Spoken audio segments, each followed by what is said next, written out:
Evo nas pred novim druženjem i kao i uvek pripremio sam jednu jako zanimljivu partiju koja je odpočela otvaranjem koja se zove igra 3 skakača. Naravno da je crni igrao i skakačem F6, to bi bilo igra 4 skakača, ali on se odlučio da igra skakačem E7. I partija se nastavila razvojem lovca C4. Prelazak skakača na polje G6, sledi napad na centar, sledi razvoj lovca E7, beli također razvija svog lovca E3, dolazi do pomeranja pešaka D6, pretnje da lovac dođe na G4, veže skakača, beli zato igra pešakom H3, sprečava ovaj napad, ali sledi napad pešakom F5 i partija se nastavila razmenom. Pešak uzima na polju E5, biva uzet od strane skakača, sledi skakač uzima, napad na lovca, beli se povlači lovca na B3 i crni igra pešakom C6. To je bila prilika za malu rokadu beloga, posle čega je usledilo pešak uzima, skakač uzima pešaka da bi bio napadnut pešakom D5. Evo nas već i u prvom zanimljivom momentu igre. Na ovo je beli odgovorio jednostavno izlaskom dame. Dama daje šah, napad na kralja i napad na crnog skakača. Crni nema mnogo izbora, da bi sačuvao svog skakača, brani se od ovog šaha, vraća ga na F7, ali sledi dolazak topa na D liniju i pokušaj da se ugrozi protivnička dama. Trenutno je pešak vezana figura, s jedne strane branići mu da ukloni skakača, a sa druge strane uzimanjem skakača omogućili bi dama uzima F7, što bi isto bilo u korist beloga. Crni zato pokušava da se oslobodi ovih neverovatnih pretnji. Igra pešakom G6, napada damu. Dama se povlači nazad na polje E2.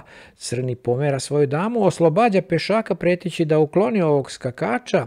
Zato beli igra skakačem G5, nastavlja da vrši pritisak i nalazimo se u novom zanimljivom momentu igre. Ako skakač ukloni skakača, lovac uzima skakača, dama vezuje lovca, zato crni igra malu rokadu. Gubi svog skakača F7.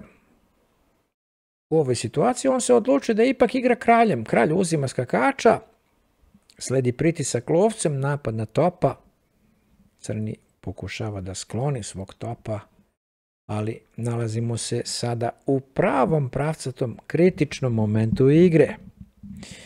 Šta igrati kao beli i kako ostvariti pravi pritisak na vašeg protivnika?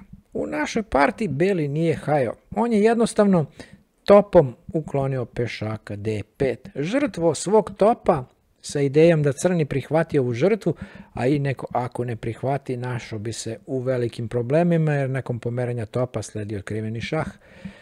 Crni nema izbora, uklanja topa, gubi pešaka, dat je šah i prosto dolazi do izbacivanja kralja na polje F6. Beli prebacuje damu na bolje mesto pretići da ugrozi još jedno.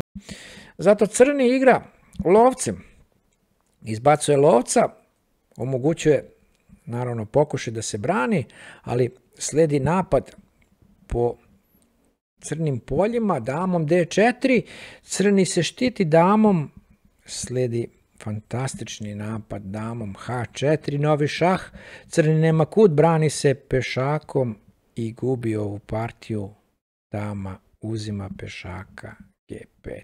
Šah i mat. Pritisak se ipak isplatio. Nakon svih onih fantastičnih poteza i napada, beli je ostvario svoj cilj. Došao je do pobede i naravno matirao svog protivnika. I šta reći osim hvala na pažnji, veliki pozdrav, do narednog snimka.